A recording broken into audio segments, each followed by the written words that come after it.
on to stop.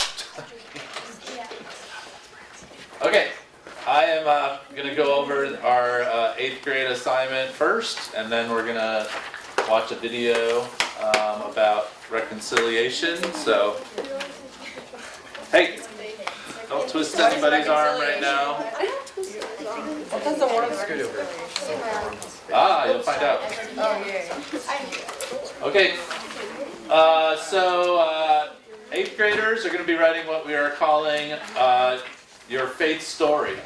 We used to call it a statement of faith, but we've changed the name of it to your faith story so that it's not something that's so set in stone, like this is my statement of faith. So we're trying to make it a little more like user-friendly, like this is kind of where I'm at right now, and maybe this is why.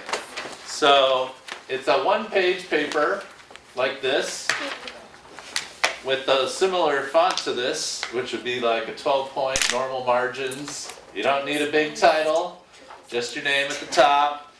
And then one page, and you're going to answer 3 questions. I know it looks like a lot of questions on there, but you're actually only going to answer 3 questions. And it all relates to where you're at in your faith, okay?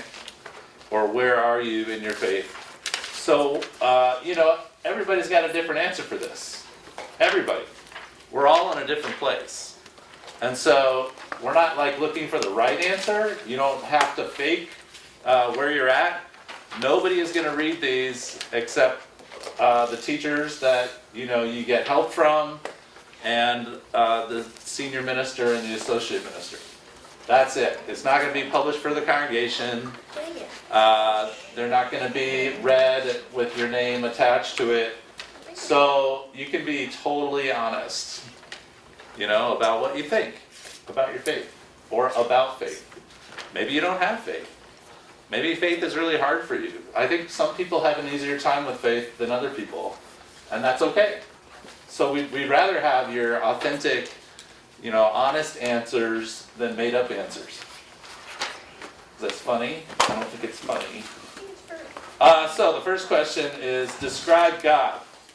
Everybody has a different description of what God is, your understanding. And we included some questions that might just help you to get there while you're thinking about, what do I think about God? Where is God? What does God mean? What does God mean to you? Have your beliefs in God changed over the years? How would you connect with God? What do you think God isn't? Sometimes you define things by what things are not. And a lot of people grew up with a conception of God that's probably changed as you get older, Maybe you grew up thinking God's this guy in a white robe sitting on a throne, and as you get older you're like, oh, that's stupid. Unless any of you still think that, Have you had any God experiences, and what would you describe as a God experience? But the idea is you don't answer all these little questions. It's just to help you answer the bold question, describe God. What's God to you? And then what difference does faith make to you? That's the second question. So some of the ideas might be, what does it mean to live with faith or to not live with faith? What part does faith play in our lives? Is life all random? Does one thing affect another? How do people affect each other? How hard or easy is it for you to have faith? So again, you're not answering those little questions, but they lead to the bigger question of what difference does faith make in somebody's life? And if you want to say in your life, that's even better. And then share your understanding of Christianity or your issues with Christianity. So, what's Christianity all about? What does it struggle with? What is it good at? What do you think about it? What things did you learn in confirmation about Christianity? Is there a main point? What do you think about Jesus and his teaching and his life? And what do you think about the connection between Jesus and Christianity? We've talked about all this stuff quite a bit.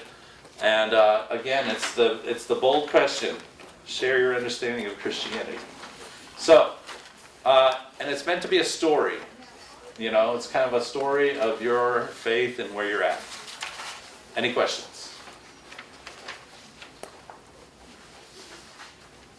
I've explained it so well. Oh my gosh, that's awesome. So you can take this home and take your notebooks home if you're 8th graders, and you can work on it between tonight and next week. But next week, that's all we're going to be doing is working on this, and it's going to be due the next week, and by the end of class. So the 18th, if you still need to work on it, we'll be here till 7:30, and then that is the ultimate deadline. You can't leave until it's done. All right? So you can take it home tonight. If you know you're not going to do anything with it over the week, you can come back next week and write it during the class time. We'll all be in there at tables. And then if you don't get it done, you have to come back the next week. But if you get it done next week, you don't even have to come back on the 18th. Little incentive. 7th graders are going to come next week and write reflections on the affirmations that we did this year, or this semester. So 3 affirmations. And then you don't have to come the 18th. Or you could write your reflections on the affirmations online, then you don't have to come next week. Because that's all we're going to do next week. So if you're planning on answering those questions between now and next week, take your notebook home and go online and do those reflections. Any questions? No. All right, cut.